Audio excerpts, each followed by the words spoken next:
అరే guys, hi. ఇప్పుడు మనం ఏదైనా ఒక ఫుల్ వీడియో పెడదామన్నా ఫుల్ వీడియోస్ ఎవరు చూడట్లేదు, ఎందుకంటే అంత టైం లేదు. ఇప్పుడు ఈ రోజున్న సిచ్యువేషన్లో, బిజీ సిచ్యువేషన్లో అంత టైం లేదు. షార్ట్ వీడియోలో ఇప్పుడు మనం మొత్తం కవర్ చేద్దామంటే అవ్వట్లేదు. 1 minute టైం ఉంటుంది ఇక్కడ.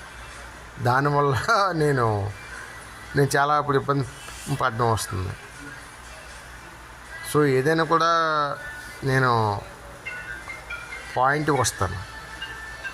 నా నా వీడియోస్ ఏవి కూడా నాకు సొల్లు ఉండవు అందులో. అంటే ఇది అంటే నా వీడియో చూడడం కోసం అనే అవసరం లేదు నాకు. నేను ఏదైనా పాయింట్కి వచ్చేస్తున్నాను. అందువల్ల నేను ఇప్పుడు ఒకవేళ టైం సరిపోతే నేను 2-3 వీడియోలు చేస్తూ ఉంటాను. నేను ఒక మ్యాటర్ చెప్పడం కోసమని నేను ఈ విషయం చెప్పడం.